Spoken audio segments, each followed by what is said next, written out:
12ই ফেব্রুয়ারি নির্বাচনের পরে একটা বিধ্বস্ত বাংলাদেশের সামনে দাঁড়িয়ে বর্তমানে প্রধানমন্ত্রী দেশকে যেভাবে টেনে নিয়ে যাচ্ছে, অর্থনীতি, রাজনীতি থেকে শুরু করে সকল বিষয়ে সর্বোচ্চ সহমর্মিতা, উদারতা, ভালোবাসা এবং আগামী সমৃদ্ধ বাংলাদেশ বিনির্মাণে যে পদক্ষেপ গ্রহণ করে যাচ্ছে, সেই পদক্ষেপগুলো অবশ্যই উনি ধন্যবাদ দেওয়ার মতো। প্রিয় বন্ধুগণ, নির্বাচন পরবর্তী সময়ে বিরোধী দলের বাসায় গিয়ে সহমর্মিতা, সহানুভূতি, ভালোবাসা দেখানো এই প্রথম দৃষ্টান্ত স্থাপন করেছেন।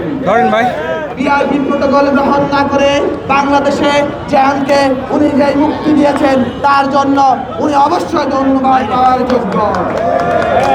কিন্তু অত্যন্ত দুঃখের বিষয়, বাংলাদেশ জাতীয়তাবাদী দল রাষ্ট্র পরিচালনার দায়িত্ব গ্রহণ করার পর থেকে একটা বিধ্বস্ত দেশকে যেভাবে টেনে নিয়ে যাচ্ছে, সেখানে বিরোধী দল সহ আর যারা আছে সহযোগিতা না করে শুধু টেনে ধরছে, যাতে ওই ফ্যাসিস্ট শেখ হাসিনার রেখে যাওয়া সকল ধরনের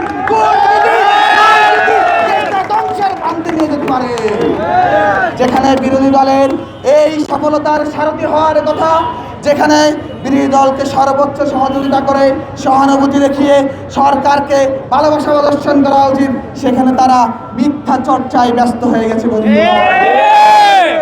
তাদের রাজনীতির মাঝে শিষ্টাচার নেই, সৌজন্যতা নেই, আচরণবিধি নেই এবং তারা বর্তমানে ফ্যাসিস্টদের রোষানলে পড়ে তাদের দোসর হয়ে এদেশকে অস্থিতিশীল করার লক্ষ্যে বিভিন্ন ধরনের উস্কানি দিয়ে যাচ্ছে। বন্ধুগণ, আমরা বলতে চাই, বাংলাদেশ জাতীয়তাবাদী ছাত্র দল দীর্ঘ 17 বছর ফ্যাসিবাদের বিরোধী আন্দোলনে সংগ্রাম করে নিজের তাজা রক্ত ঢেলে দিয়ে মৃত্যু পতাকায় দাঁড়িয়ে স্লোগান তুলে ফ্যাসিস্ট শেখ হাসিনাকে এই দেশ থেকে বিতাড়িত করেছে।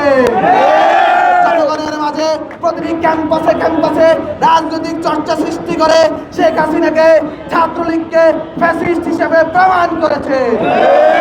সুতরাং বাংলাদেশ জাতীয়তাবাদী ছাত্র দলের প্রাণের স্পন্দন, আমাদের সর্বশেষ আশ্রয়স্থল জিয়া পরিবার, শহীদ রাষ্ট্রপতি জিয়াউর রহমানের আদর্শ ধারণ লালন, দেশনেত্রী বেগম খালেদা জিয়ার স্নেহ মায়া মমতা ধারণ লালন এবং বর্তমান প্রধানমন্ত্রী জনাব তারেক রহমানের দিক নির্দেশনা নিয়েই বাংলাদেশ জাতীয়তাবাদী ছাত্র দল তাদের রাজনৈতিক কার্যক্রম পরিচালিত করে।